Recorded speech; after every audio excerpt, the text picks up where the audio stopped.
ఒక పశువుల డాక్టర్ ఉన్నాడు, వెటనరీ డాక్టర్. అంటే పశువులకు మందులు మాకులు ఇచ్చేవాడు. పశువులు అంటే చాలా ప్రేమ. కుక్కలకు కూడా మందులు ఇచ్చేవాడు ఆయనే. తన రోజు డ్యూటీకి వెళ్ళి వస్తున్నాడు. ఒకరోజు మురికి కాలువ పక్కన ఒక కుక్క బడి ఉంది. గజ్జి, తామర, పుండ్లు, రక్తము, చీము కారుతుంది. చావు బ్రతుకలో ఉందంట ఆ కుక్క.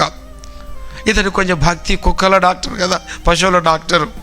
హాస్పిటల్కి వెళ్ళి పౌడరు, కొంచెం ఆయిల్ గీలు తెచ్చి 10 రోజులు ఉదయం సాయంత్రం ఆ కుక్క యొక్క శరీరం మీద చల్లుకుంటూ వెళ్ళాడు. ఉదయం సాయంత్రం వస్తూ పోతూ 10 రోజులు ఉదయం సాయంత్రం ఈ పౌడర్లు, మందులు, మాకులన్నీ చల్లితే రోగమంతా బాగైంది. 10వ రోజు కుక్క బ్రహ్మాండంగా ఆరోగ్యంగా లేచి అటు ఇటు తిరుగుతూ ఉంది. ఆరోగ్యం వచ్చింది, బలం వచ్చింది.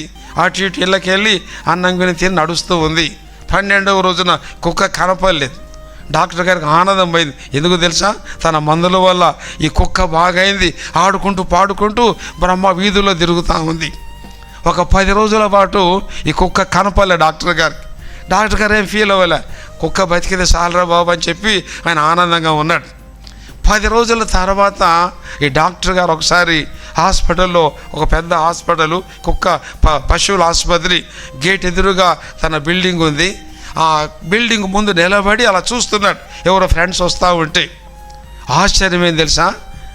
ఈ 10 days తర్వాత ఏ కుక్కకైతే మందులేసి బాగు చేశాడో ఆ కుక్క ఆసుపత్రి మెయిన్ డోర్ నుంచి గేట్ లోపలికి వస్తూ ఉందంట. ఒంటరిగా రావట్లేదు, కానీ అలాంటి గజ్జి మందులు, అలాంటి గజ్జి రక్తం ఉన్న 10 కుక్కలను తీసుకొని నేరుగా వస్తుంది, డాక్టర్ అక్కడికి వస్తుంది. భక్తి చూపుదాం, ప్రేమను చూపుదాం, ఆత్మలు సంపాదిద్దాం. సియోను సంఘం